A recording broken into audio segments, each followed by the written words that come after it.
achievement, success, and perseverance. Today, we bring to you a very special guest, Super Bowl champion, 11-time Pro Bowl selection, 1993 Defensive Player of the Year, and Pro Football Hall of Famer, Mr. Rod Woodson. I appreciate you guys, man. Thanks for having me on, man. It's going to be fun.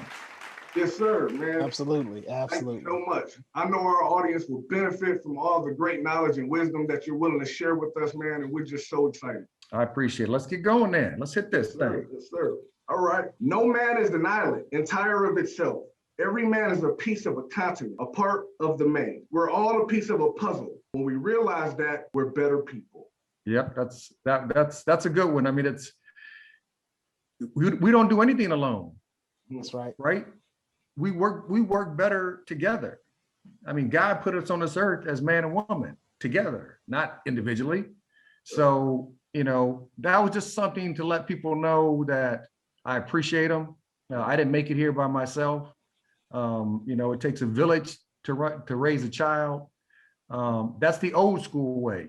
Right. And I'm old school. I'm old as old school. My kids will tell you, man, that dude, he's straight old school. So, I just want to give thanks to everybody to help me get to the point when I went into the Hall of Fame in 2009.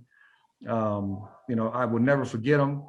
And everybody had their time with me, right? So it's like when I was a 5-year-old, 6-year-old, 7-year-old, 8-year-old, 9-year-old, 10-year-old in my neighborhood on the south side of Fort Wayne, Indiana, going to Memorial Park. Those little people working at the pavilion, giving us out free lunches, the people working at the pool every day, they all had a hand in it. So, and that really was what I was trying to get across. Yeah, that's why I really touched on that. Because a lot of times we get so engulfed in what we're doing and we forget about that we actually had help. People actually cared, just out of the kindness of their heart, the whole community aspect. And so I appreciate you highlighting that in your career. I mean, I had to. I mean, I don't like people getting honored and they just talk about themselves. That's right. Well, you're getting honored already, so you don't need to talk about yourself. I mean, you're there. So I think that is a moment when people do honor you to self-reflect and to bring people across the board and to let people know how other people helped you. And hopefully as they hear the story, it resonates with them, and then they will want to reach out and to help an individual in their lives. So I think I don't like being a selfish person. So I had to, in some form or fashion, tell everybody that helped me throughout my life, thank you. And that's amazing that you bring that up, because I will tell you is one of the things is I think back to, we talked about it before, watching the NFL's Fastest Man. That was my first time that I ever got to see who Rod Woodson was, even before I saw you on the field. It was a situation where, I think back and I was just like, man, this guy was really humble. I mean, because they were talking about, you had just won your race, but you were talking about how fast the other guys were. Like, just like, man, I saw Herschel was flying. Did you see that? Mm-hmm. And it was just like, it seems like it's never been about you. And for someone that has played a sport at the level that you did, because I don't care if you ask somebody the best 3 corners to ever play the game, and your name is going to come up. Or safeties. Yes, sir. Well, the thing is most of the other corners couldn't even play safety. The fact that you were that dynamic and I'm looking for the word flexible may not be the word, but the fact that you versatile. There we go. Versatile is something that one we don't see today, and truthfully, you didn't even see back then. Like, people couldn't make that jump. I know Ronnie Lott started out as a corner and then moved to safety, but your cousin Charles Woodson. Yeah. My cousin, that's my man. So I mean, but your humble spirit, man, is something that's always been able that you've always seen, and even as a fan, someone that sees you at 1,000 feet, you can definitely see that. And so talking to you now and hearing what you're saying, it really resonates. And I think that it's important because in these days everybody wants to showboat, everybody wants to talk. You know, they it's all about me, and it's Right. just, you know, let them know, listen, you can make it to the Hall of Fame, you can make that Right. list of the best ever to play, and be humble. And Yeah. so I thank mean, you for showing that. most people, you know, everybody has the name on the back of the jerseys. Mhm. And to get guys' mindset off the back of the jersey to the front of the jersey is hard to do. It really is. But I'm a country boy from Indiana, man. Listen, my dad's from Tennessee. My dad didn't finish high school, but he was a blue collar worker. He worked hard. He worked 2 jobs to get us through. He went up to Indiana, met my mother. They got married. I'm just a country boy from Indiana, man, that, never thought that I would get to the point where I played, in the NFL, because I was the youngest of 3 boys. And the only reason I played football is because my brothers played. I'm like, heck, I want to play. They playing. They started swimming. I swam. Oh, yeah. If they were going down the street at the end of the corner to the park to play basketball, I'm going to the park. If they going to play baseball, I'm going to go play baseball. So I was just following their footsteps. And this one thing led to another. Obviously, I was better in track and field than I was in football early. So, I mean, I wasn't even an honorable mention All-State my junior year in high school in football, but I was All-American in track. Mhm. Oh, okay. And so I love track and field. That's my first love, because it is a team sport, but they have individual lanes for a reason, right? So it might be your boy on your team, but That's y'all right. racing against each other. Absolutely. Where football is completely everybody working together. You got to work in unison. It's the ultimate team sport. So I love both of them. They both fulfilled me. I wish I could have kept running track when I got my professional status in track and in football, but I couldn't. And I really couldn't do that until, what was that year? So the Dream Team in '92. Right. So when the Dream Team happened, I could have went back to run, but I was too far removed from track and field, especially being a hurdler. Oh, okay. Oh, you were a hurdler. I was a hurdler, yes. So my Okay. fastest time in hurdles was 13:25 or 23. Oh, yeah, you were flying. Hey, Yeah, we just absolutely. had on a silver medalist from 1984 Olympics in the hurdles last week, Miss Judith Brown Clark. Yeah.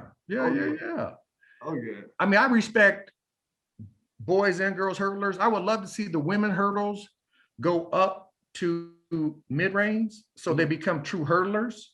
Gotcha. Because some of the speed, I mean, even though I still think the best female hurdlers still have the best form, but in between the hurdles is all about rhythm. I mean, hurdling races is about rhythm. Yeah. And absolutely. so seeing the women run like that, I mean, seeing the 400-meter hurdlers, I mean, anybody that steps over a hurdle, man, I'm in awe of. I think they're the best athletes in track and field, just for the fact that they're running full speed, jumping over something. Oh, yeah. Right.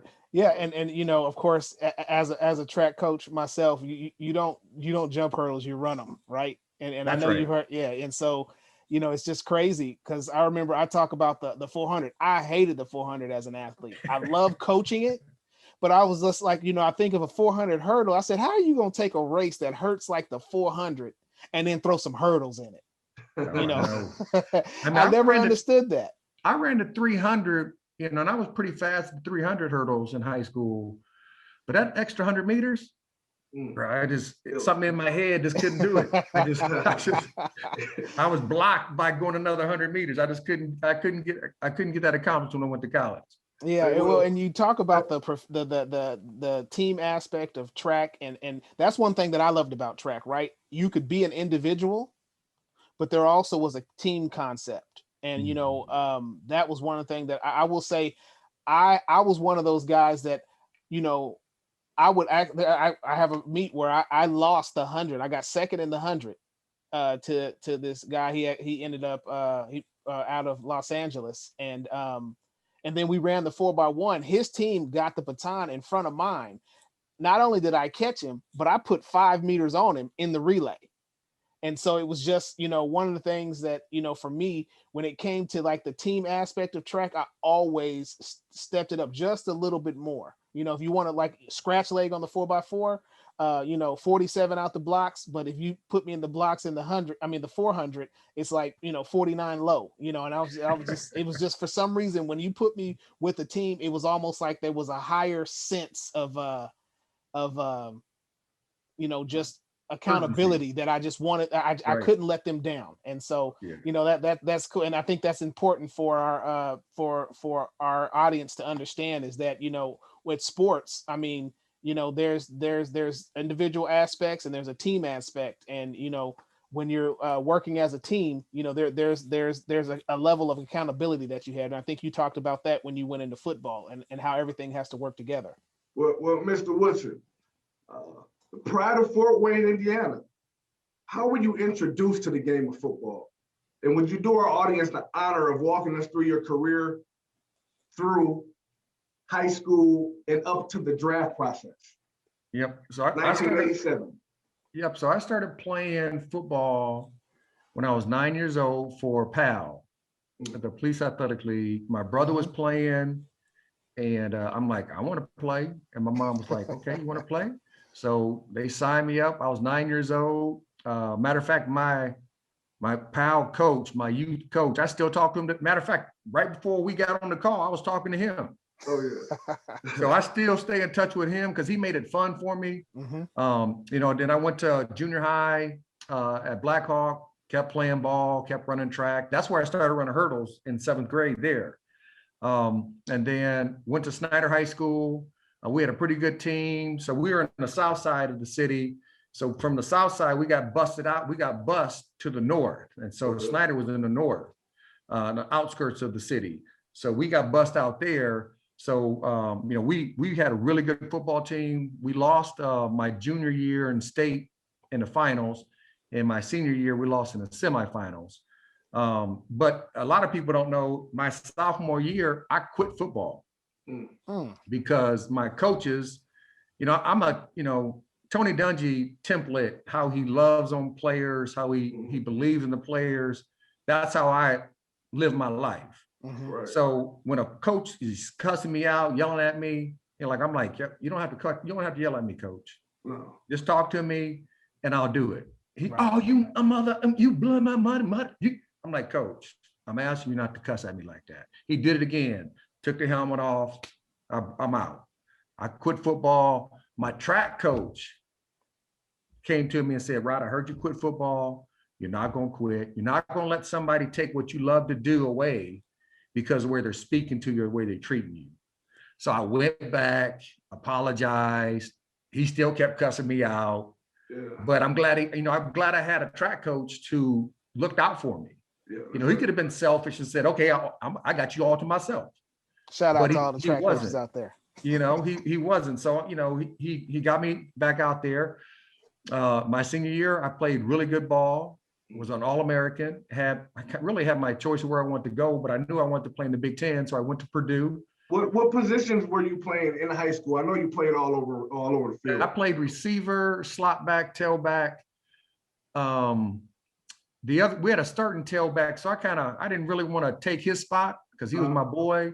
Okay. So I'm like, just play me out slot, and I can still get the ball. I can still run some. I can pass. I play defense anyway.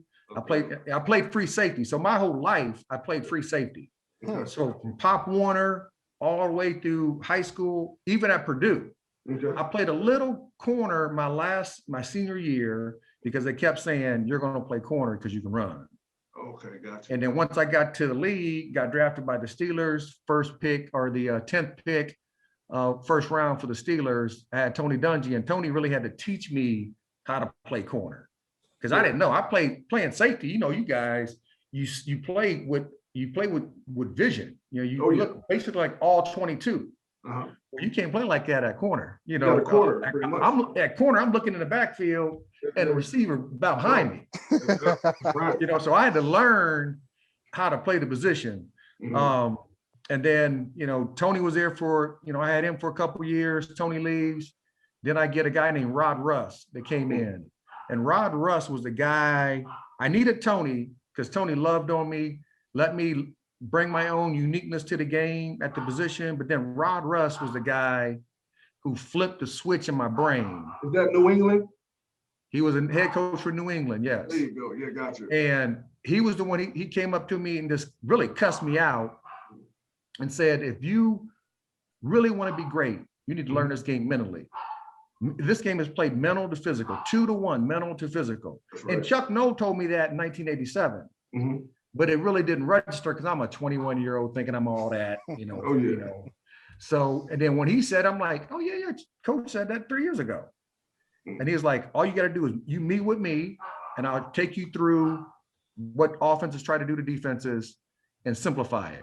And I met with him for an off season for about like 5 weeks. And like that week 4, the green light clicked on. I was like, you got to be kidding me. This is all they do? Yep. This is it? Yep, that's it. And I'm like, okay. And I went to 7 straight Pro Bowls after that.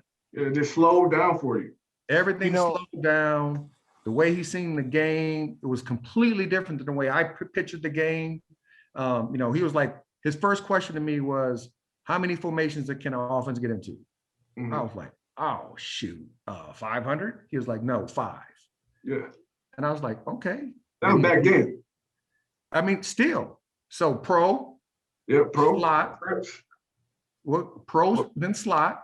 Okay. Yeah. Anytime you go to slot, you normally have a double-digit call. You kind of play a little bit different because you got the speed over there. Yeah. When it's one back, you only can be in 2. You only can be in a 2x2 or 3x1 when it's one back.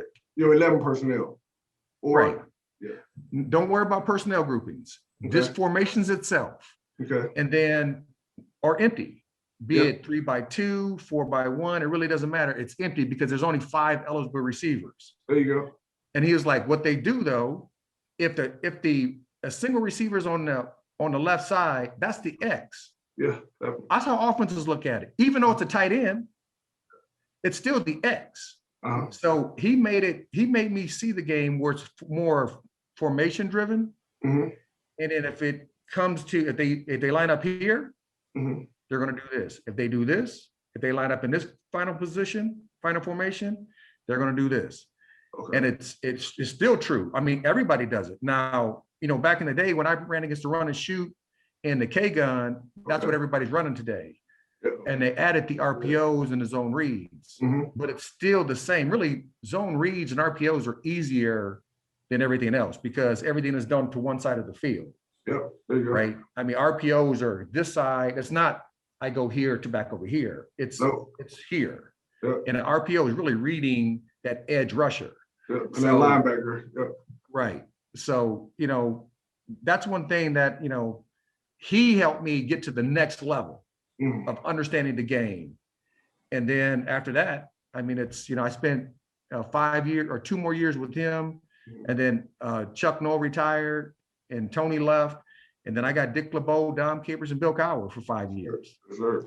You know, so my first 10 years in Pittsburgh was just saturated with knowledge, guys giving into me, loving on me, teaching me, they kept pouring into me. You know, we had Mean Joe Green was our defensive line coach, you know, and then Dick LeBeau, you know, he's one of the coolest, best defensive coaches. First of all, he's one of the best corners to ever play in the National Football League. That's right. But then he's he could have been in the Hall of Fame as a defensive coordinator. Yeah. I mean, they're still running Dick LeBeau's defense in Pittsburgh. I mean, we put that defense in 1992. What was that? Another 3-4? 3-4. Okay. They're running 3-4. They still running. They still running the same thing. What's the base coverage that he ran out of that? What would you guys come out in 2? We had a little 2, but not a whole bunch. Our 2 we call 2 buster. Okay. So on the strong side, it's like cover 5. Okay. And on the weak side, it's true cover 2. Gotcha. So it was a little different. They don't really run that now because Mike Tomlin's a Tampa 2 guy. So they run more Tampa 2s. Okay. But they still, all the fire zones are all still the same. The Mats Carey deliver principles are all the things that we used to do. The nickel dog, the double stings, 2 and 3, all that stuff is all the stuff that we did way back in '92. Hey, as an offensive coordinator, that was the most difficult thing to see what was going on, to digest and break down, having 2 different coverages on both sides of the field. Because usually you mirror each other. Right. Yeah, so I didn't know what this guy was doing over here, so I figured it was over here. I couldn't do anything for a while. And the great thing that what my coaches allowed me to do, they allowed me to bring my own uniqueness to the game. So we might be in cover 2, but I'm not going to be lined up at 4 yards. I'm going to be lined up at 8 yards like I'm off. I'm going to take 2 steps and I'm stopping. Okay, right. And if you run a hitch, because they're going to think, okay, pressure, hot, slant, quick stick route, something like that, right? So I'm trying to bait him into throwing one of those. Yeah, because if he throws one of those, that's my money. There you go. That's mine. So I try to bait him into those things. And a lot of coaches don't let players do that. You got to be at 3.5 yards. You got to have your feet set. You got to get your hands on 1, get your eyes to 2. It's cover 2. Exactly. Tony didn't do it to me. Dick LeBeau was like, hey, if you can fool him into giving you a pick 6, go get that thing. Oh yeah. So I was blessed with having coaches who had an open mind. That's right. And they didn't bring me back to what the paper said, because the defense is based on what the paper is saying, the rules of the defense. The great coaches in the world and in football, they allow you to bring your own uniqueness to the game without going rogue. That's right. As long as you don't go rogue and you play with inside of that, you can't let everybody do it. That's right. Right? There's only a couple guys that can do stuff like that. Yeah. But once you find a guy like that, you let him go. You just go let him play. Oh yeah. Yeah. One of the things I'll definitely want to pull out of that is you showed it with everything that you talked about is, see, you were a great athlete before, when you were playing, and that helped to get you, for you to stand out as a football player. But you said something. You said LeBeau's help you to flip that switch, and what he did is he took you to another level because he made you become a student of the game, and once you became a student of the game, what you said, 7 straight Pro Bowls. That solidified your Hall of Fame career because you took all that athleticism that you already have, all that talent, all that God-gifted talent, all like God-given talent, and you became a student. Yep. And that's one of the things I definitely want to make sure that our audience hears that. You guys are hearing, hey, we got this background here for a reason. That's right. If you're trying to go to the next level, you can't. Everybody in the NFL, everybody in the NBA, everybody in the MLB, everybody in all the sports leagues, they're all great athletes. What are you gonna do? And Rod, you really helped our audience by showing them what it looks like to be a student of the game. Yeah, so thank you for that. I definitely appreciate that. I was blessed to go to a place like Pittsburgh who had a great culture already, right? A lot of times these kids go to a team where there's no culture in that team. They haven't won. They've never won anything. But in Pittsburgh, they have 4 Super Bowl trophies right in the front, right? And, after my first week in the facility, one thing that Chuck Noll told me is, hey, Rod, this game is played mental to physical. You are athletic, but everybody's athletic. Everybody has some type of skill set. That's why we draft them. That's why you play in the NFL. Right. But he said, but the great ones, they separate themselves by the self-study, by learning from their peers, by learning from their coaches, by taking a little bit, kind of like a jambalaya, taking a little bit from everybody and putting it on your pie, the way you can do it. And, he said it. I heard him. I didn't do it the first time he said it. 3 years later or 2 years later, that's when Rod Russ comes in. He challenges me to do the same thing that he said 3 years ago, right? And then he showed me how to do it. Okay. So, having that, and then having that culture, that winning culture where I got to meet Mel Blount when I first got into the league. I thought I was a big corner until I got in front of Mel. I was like, oh, dude, you are a big corner, man. Mel's like 6'4", big but he played like he was 5'11", right? Because he played quick. He had speed. So having all that culture being there for me already, when I got there really helped me out because I was a knucklehead little stupid kid coming out of Fort Wayne, Indiana, coming out of Purdue, and going to Pittsburgh, a place like that, really helped me kind of slow down everything as a player and really not really think about me, so to speak. And now I'm thinking more of the colors. I'm black and gold, right? My teammates, all my guys, the Greg Lloyds, the Kevin Greens, the Carnell Lakes, you know, Deion Figures, all those guys, the David Littles, all those guys who played with me on defense that we balled out throughout the 10 years I was there. So, you know, they helped me become better players because they allowed me to do things. Like my free safety, Darren Perry, he knows it. I would see a formation and I'll look at Darren and be like, and when I gave him a little nod, I'm letting him know any shallow route, I'm jumping it. Okay. Anything shallow, because I'm thinking in their mindset, when they get in that certain formation, the receiver's a +2 split, he inside releases, he ain't running a deep route. No.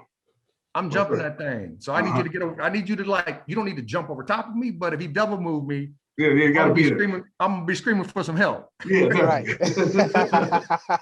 And we kind of grew together because he started getting picks because they would double move me. That's right. And because I was so aggressive. Yeah. And then that's how we built our trust on the back end, because we would say, hey, you want me to do something for you? Got you. You want me to do something for you? Got you. There you go. And we work together that way. Teamwork makes the dream work, baby. Now, Mr. Woodson, this is say we talking ball now, so this is completely unscripted.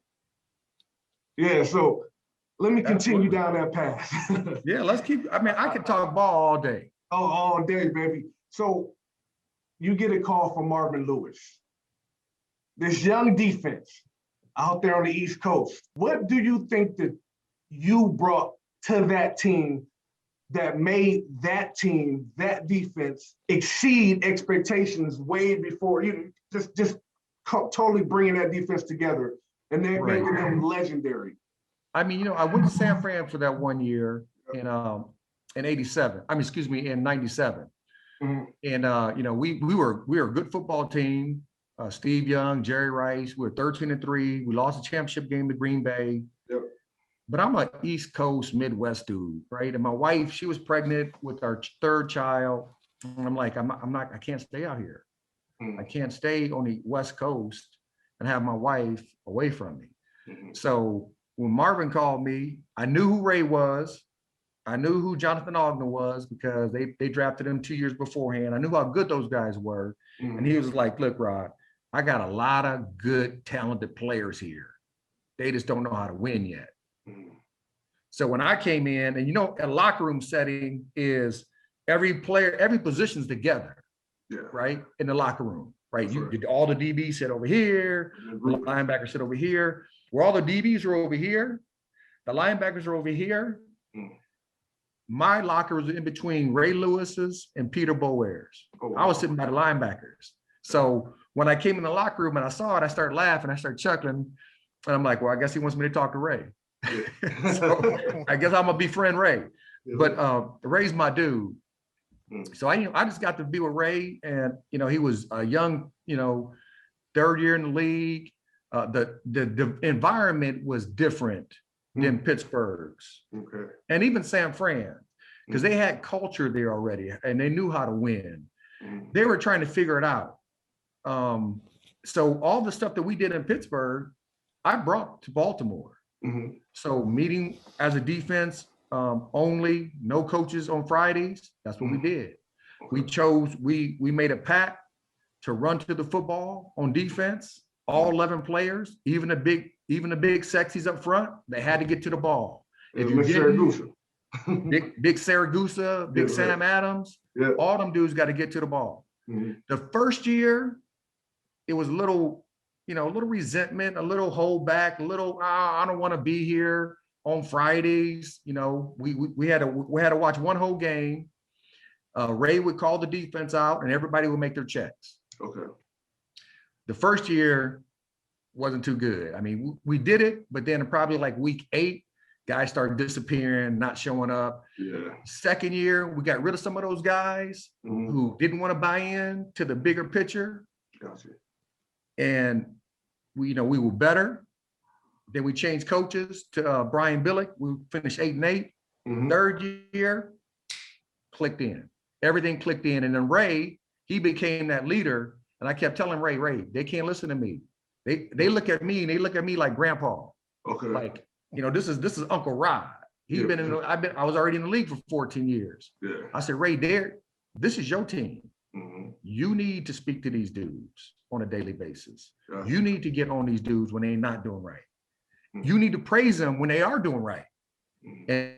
And then that third year, but I said that on year one, and he did it sporadically. Year two was better. Year three, he became a leader.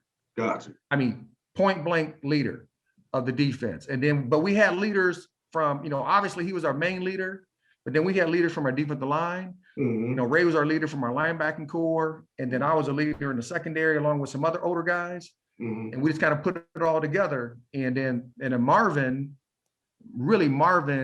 had one of the, I could say, his game plans each week for our defense was point on. I mean, that was the best I've ever seen a defense coach come at it. Okay. And anything he asked us to do, we did it. Things that we asked him to do for us, he did it. And we kind of meshed together. I mean, it was arguably the best season that a defense ever had in the National Football League. I mean, we had three shutouts. We had 3 other games where they only scored once, and we had 8 games where they only had 10 points or less. You pitched the shutout in the Super Bowl too, huh?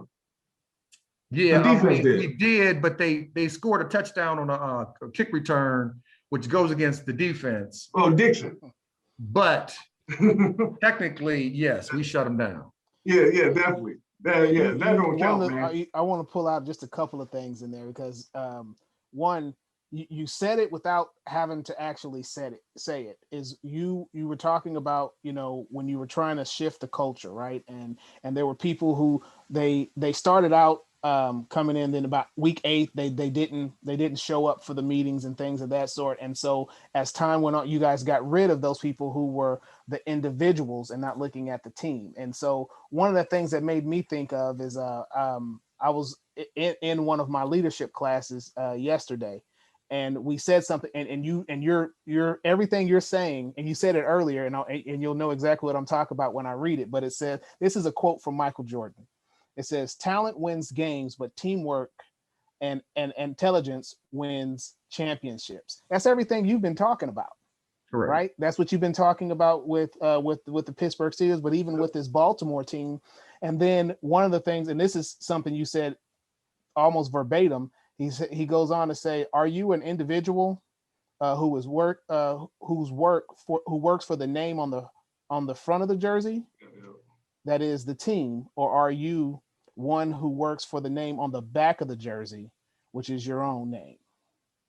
And the thing is those guys who stopped showing up, see, they were working for the wrong name, and so they had to go. And once you guys got everybody looking at the front of that jersey, that's when you guys were able to really gel as a team, and teamwork was able to take effect. I think that's something that has to be,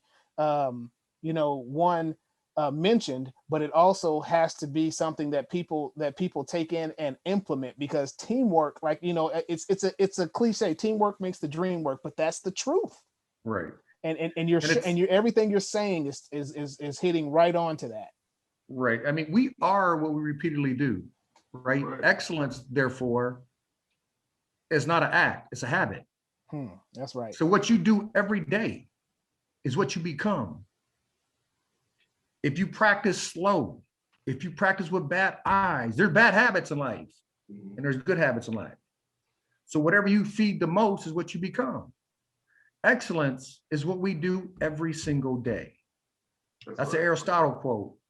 And that's one thing that's hard to get across to players and to people in general, is to do the thing, I call it DTRT, do the right thing every day in everything you do, in every situation. Is it hard to do?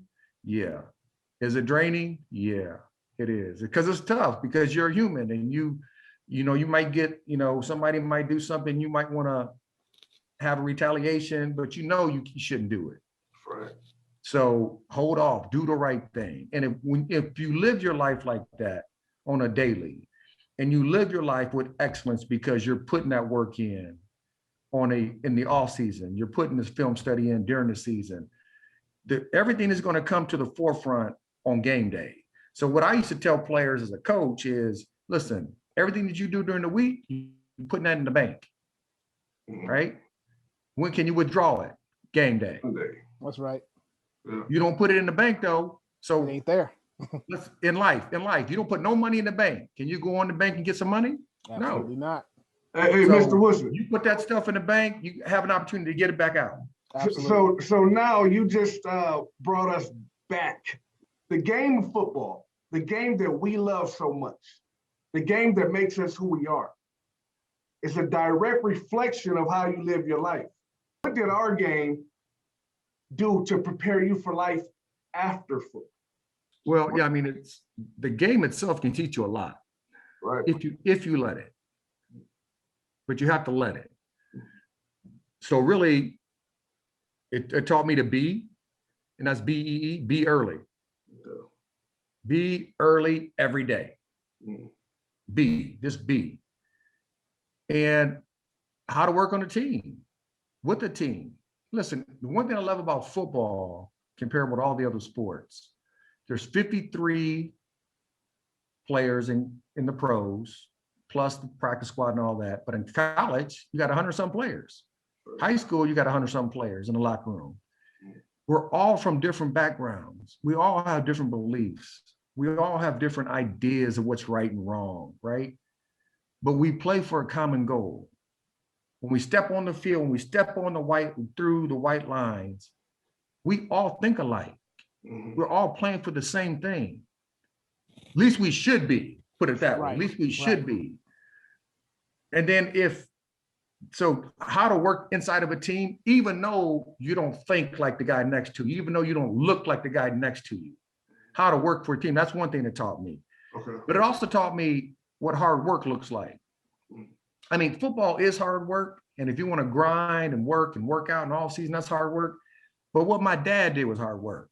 Going to the factory, International Harvester, working 10-hour shifts, greasy hands, dirty, coming back home, taking off his clothes, and then going right to the movie theaters to clean up the movie theaters. They have 2 jobs to make ends meet for us. Now that was grinding. Me playing football, playing a sport, that's not grinding, man. Because it is in its own way, but we get paid a really good amount of money to do that. Right. Where my dad, he was making everything better for us as kids because he didn't have it when he was a kid. That's right. He had no running water in Tennessee. We used to go down and see my grandma. We had to go pump the water out the front. We had to go to the outhouse in the back, which was all scary as all get out when I was a little kid. Bet. Oh, yeah. Yeah. But it put everything in perspective in a big picture for me as I kept growing. Yes, sir. And I still got family in Nashville, Tennessee, because my family's from outside of Nashville, Tennessee, a little place called Gallatin. Okay. So I still have that flavor. I still understand what it's all about. I still understand that hard work that he had implemented into me. But the game of football also taught me how to be disciplined. That's right. Just being disciplined on doing the right thing all the time. Just always being there for other people. Because I said this at the very beginning, I love track and field because it's a team sport, but then it has individual lanes. Well, football doesn't have individual lanes. No, sir. We all together. We all have to play together. If they swing a route out, they swing the ball to the back in the flat, and I'm the outside right corner. I'm coming on the outside. My safety coming down the alley. My linebacker running from the inside. We all have to do our part to get that running back down. Unless he's Barry Sanders, and then he kind of give you a little juke, and then he gone. But anyway, we do it together. Yes, sir. So it just taught me how to work together and not always, thinking that looking in the mirror, that's the most important person. Yeah. right. When I look in the mirror, I'm trying to see all my other teammates with me, and I try to play for them so they can have success too. Absolutely. And that's amazing. Now, let's fast forward to 2009. During your induction speech, the first thing you did was thank God, in a unique and concise way. That was that I felt. It resonated with me. That first 2 or 3 minutes during that speech. I thank you for that. Also, touching on a topic that many children go through every day and experience. Growing up, being biracial and loving yourself. Can you explain to our listeners what you learned from that experience and what you can instill in them that can help them maybe get through that situation? I mean, first let me say, God is my centerpiece. Everything that I have is because of him. Like I said, I was a knucklehead, and he kept loving on me. He kept believing in me. I had a guy in my life named Eugene Parker. He was he was not my first agent, but he became my agent from my hometown, Fort Wayne, Indiana. And he would call me every day and say, "Rod, you pick up that call?"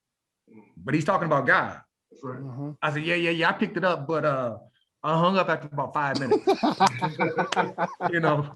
sir. and then, so, I mean, this constantly, so this went on for years. And I always went to church and did all that, but I was never living the life. I was never That's a true follower, not a believer, because people believe in Santa Claus, people believe in Easter Bunny. I was a follower. I wasn't a follower on a daily basis. And then one day he called me. I was in Baltimore, my second year, and he called me. He said, "Yeah, you pick up that phone?" I said, "I did." It's still. I said, I got him on a conference call, 365, 24/7. Yes, sir. That's good So it stuff. was like my second year in Baltimore when I really became a follower of Christ. So that's that. And then being biracial, was tough, but it taught me what life was like early, right? Yes, sir. So, my dad's from the South. My dad's great-grandfather was a slave, right? So his sisters had a little animosity toward European Americans, white people, which was my mother. My mother's a redheaded German. I mean, her maiden name is Dorflin. So that tell you how German she is. So, so they had a little issue with her. Some of them had a little issue with us because we was half white. Now, her family's from the north. Now, some of her family had an issue with us because we were half black, and some of them didn't. So it really allowed me to grow up in an environment understanding that family is not always blood, right? Family is not always what we see in our house every day, in our homes every day. Families are more than that. And that's one thing I learned. Family is way more than being born into something. And that's when I understood the big picture where, my brothers, my sisters, and I love my two older brothers. We're very close. We talk all the time. But understanding other family members didn't like me just because. And I'm like, okay. And then once I got a little older, then it really kind of hit me. Oh, that's why they didn't really like me. I mean, when I was younger, I really didn't get a feel. My dad really wouldn't talk about it. I mean, we would go down to Tennessee in the early 70s, and it still would be colored and white for the water fountain. I mean, so it's like, so seeing that stuff, growing up in it, allowed me just to understand that, listen, my family members, we all don't look alike.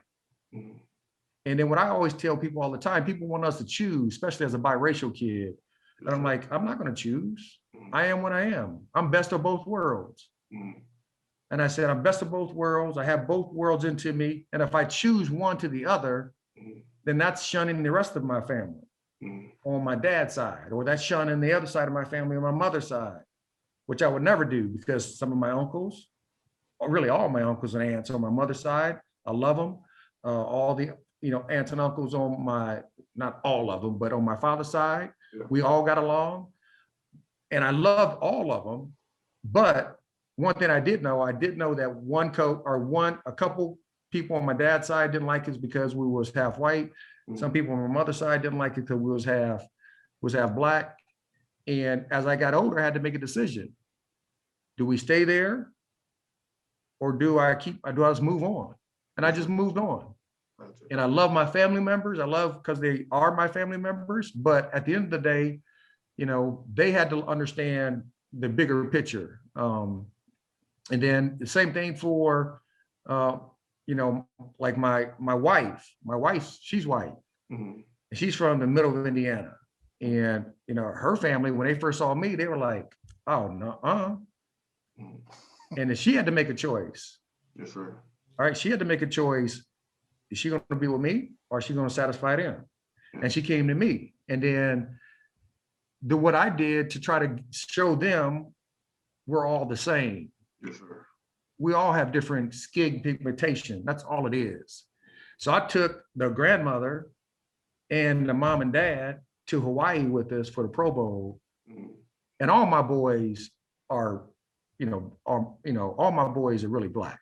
Mm-hmm. All the guys I really, really hang around on a daily basis. Yes, sir. So hanging around all the guys we at the Hilton Hawaiian Village, and they seeing all the kids play together. And then they realize, oh, they all the same, everybody the same. That's right. They all got the same issues. Yes, sir. Grandma start tripping, mom stopped tripping, dad stopped tripping, aunt stopped tripping, and they realize everybody's the same. That's right. And I mean, her pops, he comes out here freaking twice a year. We go fishing. I mean, cool as all get out, right?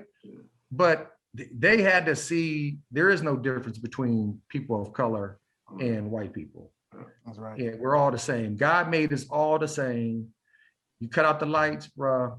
Come on, you don't know. That question, I believe that question held a certain amount of relevance because I experienced that with friends that I have growing up with and players that I coach, you know, dealing with that same issue. And when I heard you speak about that, you know, I thought that your words will be able to help them in a certain way. You get what I'm saying? To make it clearer for them or give them a different angle how to look at things. No, I mean, it's, you know, everybody's the same. It's just, you know, and being biracial, I remember I met Tiger Woods when he was 17. And I was like, the world's going to want you to choose. They're going to want you to, are you black? Are you Asian? What are you? I'm like, dude, you're both. Yes, sir. That's who you are. I mean, that's who God made you to be. Yes, so you're not going to change. Then don't change and don't choose a side. Mm-hmm. And that's one thing I tell kids that are biracial. I mean, obviously nowadays we see more biracial kids of all descents. Mm-hmm. And, you know, so I think it's a little more acceptable nowadays, but you still get it. Mm-hmm. And I just tell them, don't choose a side. You are who you are. You're both breeds and embrace both sides. Yes, sir. Yes, sir. Definitely. Now, this question, you know, sometimes catches people off guard. Let's see if I can catch you here. What would the 2021 Rod Woodson say to the 22-year-old Rod? Oh, quit tripping. Dude, you tripping, man. You tripping, dude. You're out your mind. We done told you not to do that. Yeah. You know, I mean, I was a little knucklehead. I didn't listen. But I had some great people in my corner, man. I really did. I mean, I had Eugene Parker and Roosevelt Barnes. Those guys went to Purdue before I did. They're from my hometown, but they loved on me the whole time I was young. Having Donnie Shell, John Stallworth, David Little, me, Joe Green, Mel Blunt, the old chief, the very first owner of the Steelers, and, you know, Dan Rooney, having all those guys in my corner, loving on me, giving me opportunities after opportunities, this, you know, having the Tony Dungy's of the world, all those guys in my corner, all believing in me. And they never really gave up on me. And I mean, that's the thing that I tell parents all the time. I mean, your kids are going to do wrong. Yeah. Don't give up on them. For sure. Your kids are going to make mistakes. Don't give up on them because they don't know. And every kid is different. Every kid has a different process. Every kid has a different pathway. Some kids, it's going to take them a long time to get through adolescence. Some kids, they're going to get it faster. But be there for them, because they're going to keep doing wrong. Now, I'm not saying be an enabler, but I'm saying be there for them when they really need it. Okay. And if you're there for the kid when he really needs it, he knows he's not alone. Be it a boy or a girl, doesn't really matter. They know they're not alone. They know when all things go sideways, they have somewhere to go. Yes, sir. And that's what I knew in my life. If everything went sideways, I knew I had places to go to find refuge and to get some words of wisdom. Yes, sir. And that's what I tell parents all the time, like this: always believe in your kids, always love on your kids, know that they're special. And at the end of the day, you try to get them to believe in the person they see in the mirror. They got to believe in that person they see in the mirror. If they don't believe in the person they see in the mirror, nobody can help them. So you love on them until they really look in the mirror and they're honest with that person they see in the mirror. And when they're honest with that person, they start respecting that person they see in the mirror. That's when all good things happen. That's when they'll get their breakthrough. They got to believe in that person. And so I just tell parents all the time, just keep believing in people, man. Keep believing in individuals around your life. God put people in your life for certain reasons. You don't know why. Sure. You're like, how this guy get in my life? I'm like, what the heck? How he get here? But I got some guys like that in my life too. But they my dudes. Oh, yeah. And I'm gonna be there for them no matter what. And everybody, like I said, everybody has a process. And God put me on this earth to be a disciple of Christ, disguised in different manners. Sometimes I'm a coach. Sometimes I'm a father. Sometimes I'm a friend. But at the end of the day, I'm still a disciple of Christ. That's right. Yes, sir. Now, this question is brought to you by Campus VR. Access to college tours for all.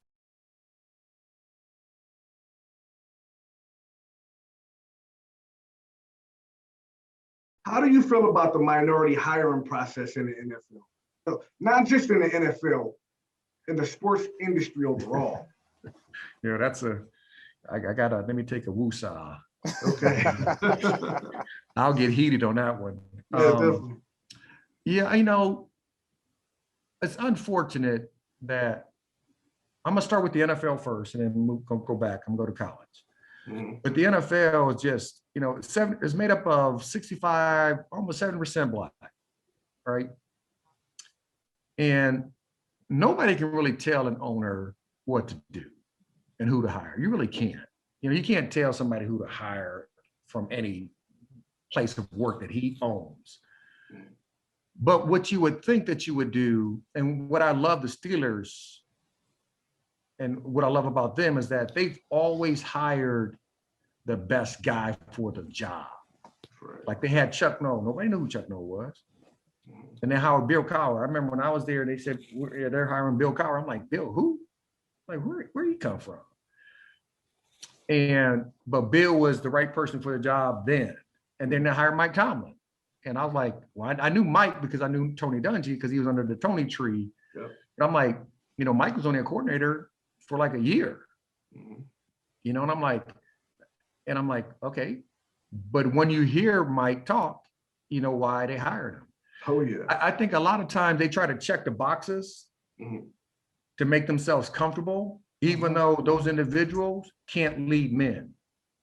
You have to be able to lead 53 men and you try to make them to do uncommon deeds together. It's hard to do, especially when guys are making $25 million. That's right.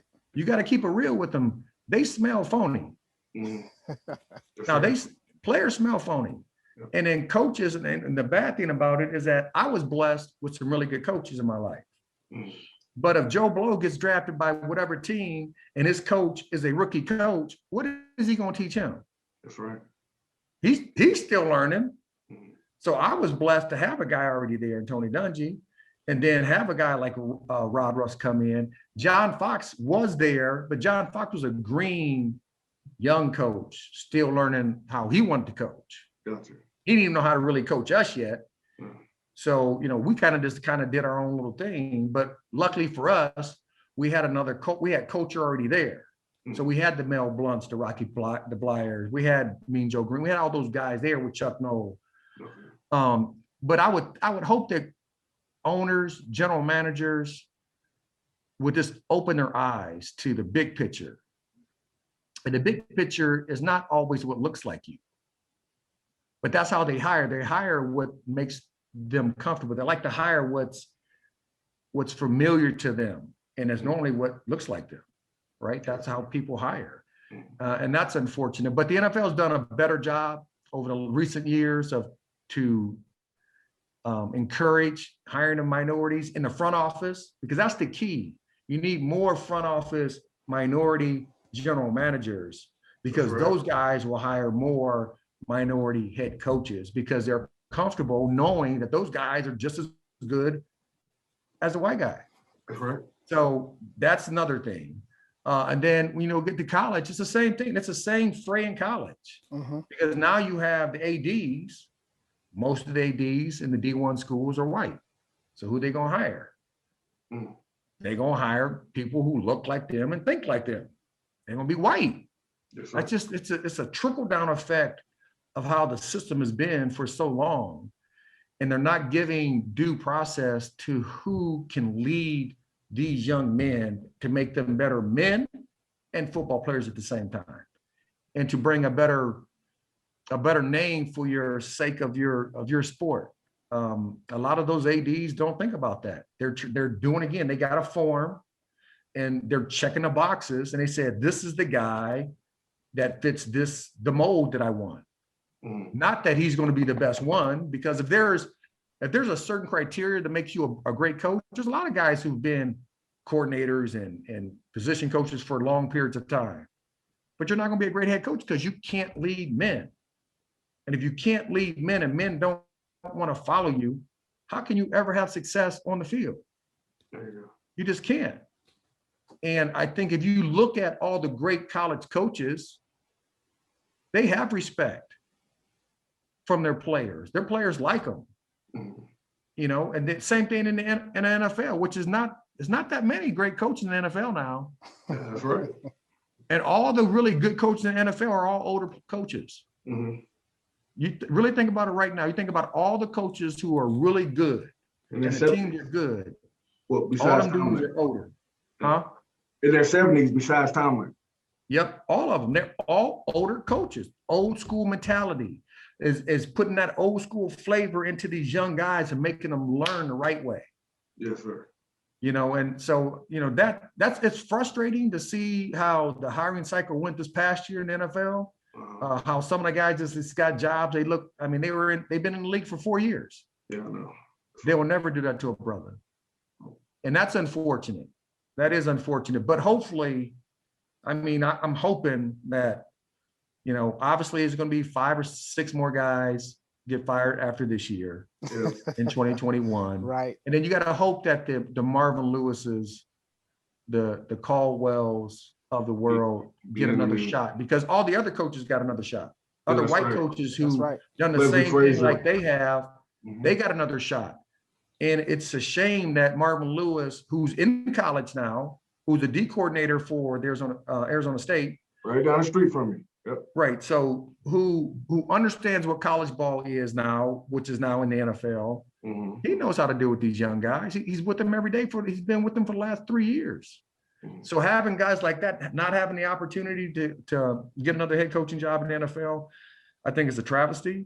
The NFL really can't do anything about it, though. That's a personal discretion. We just got to hope that more minorities come together to buy teams. And as they buy teams, they're going to hire people who they're comfortable with, which is normally going to be people who look like them. That's right. And I think that's the way we can get it changed. Okay, thank you.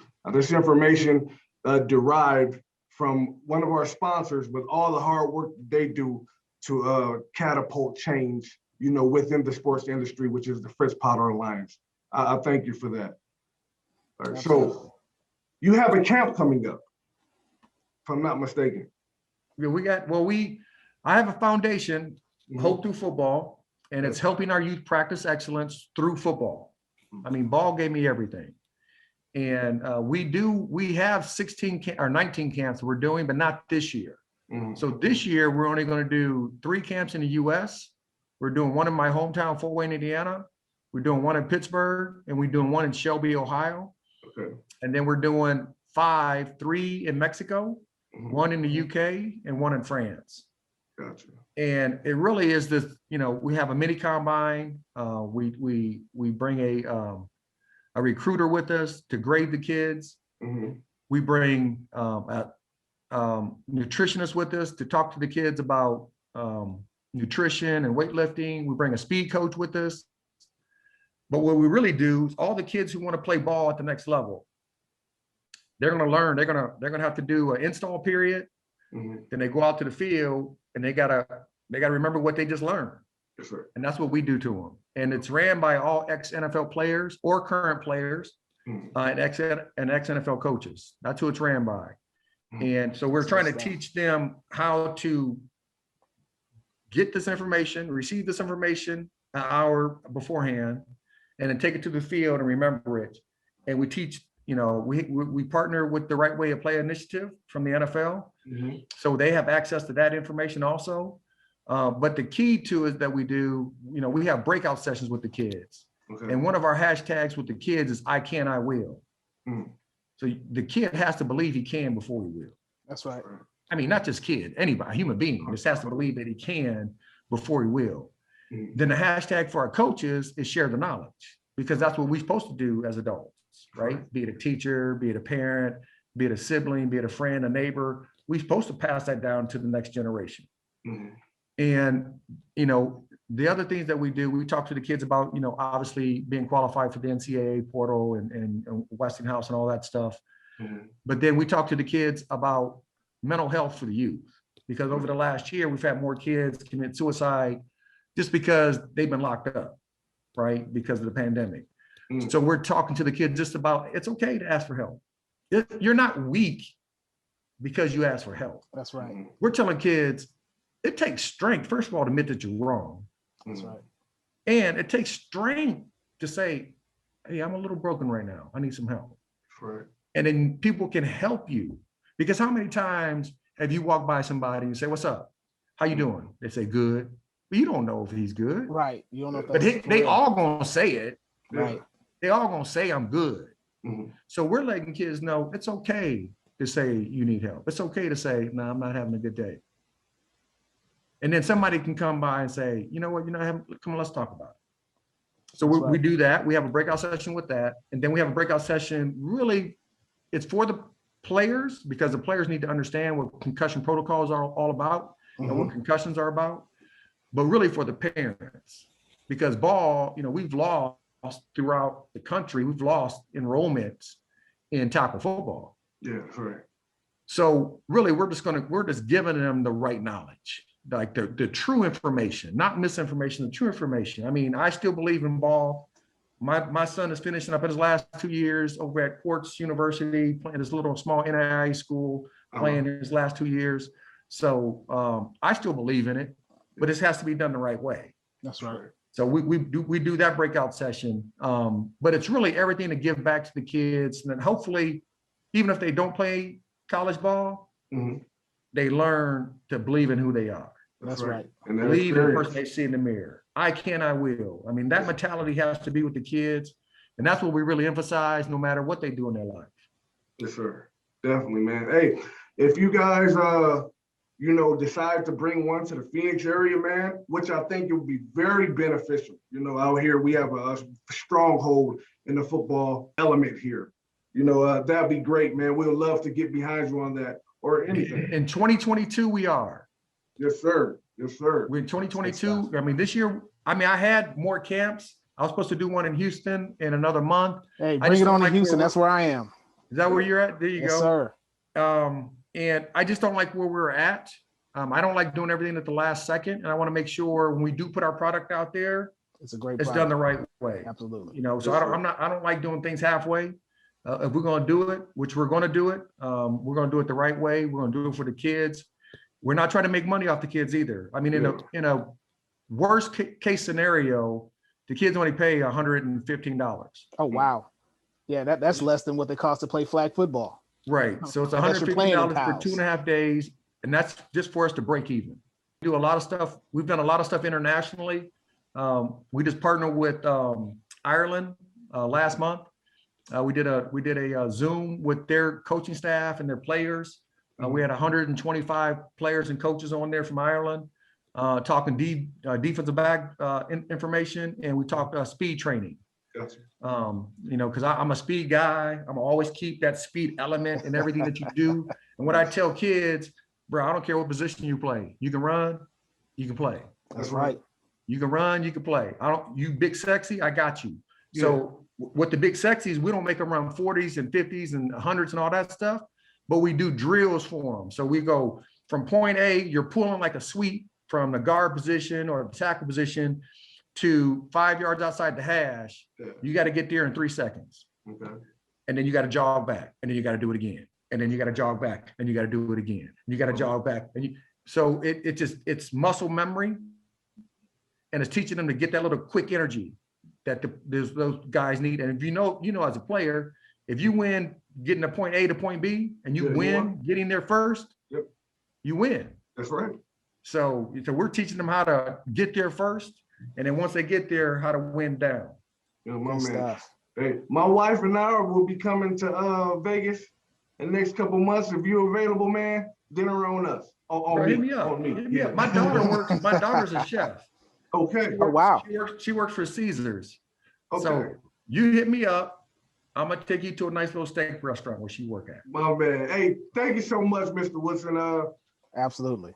I can't express to you how fulfilling this was and how grateful I am, and just totally blown away. This is Mr. Rod Woodson. So I just want to thank you, sir, with all the advice and wisdom that we set out to get from you, that we may be able to help someone and some kids coming up, or anyone, adults in situations where they just needed to hear words of encouragement or inspiration, or to be educated in a certain area. I really thank you, man. Well, I appreciate you reach out to me, man. I appreciate both of you guys. Anytime you need anything from me, man, just hit me up.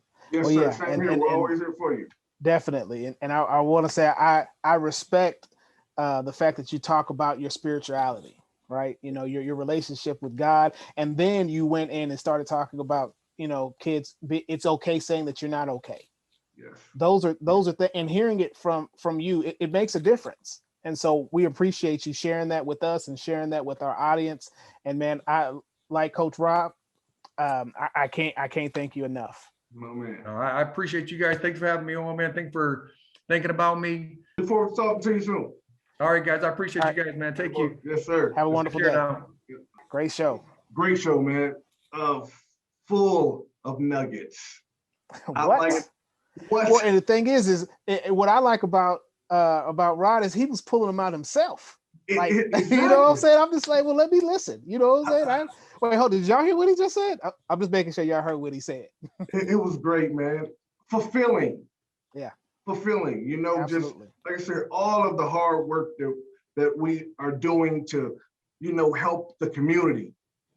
For him to come on and, like I say, drop that knowledge, man. It just, like I say, that's what we ask for, and that's what our intentions are. You get what I'm saying? And absolutely. I just cannot be any more thankful, man. Hey, thank you, our audience, for tuning in. That was a very unique show that you won't get anywhere else. That type of information. Nowhere else. Tune in, follow us, and thank you. Thank for you. Those who have and those who will. Absolutely. God bless.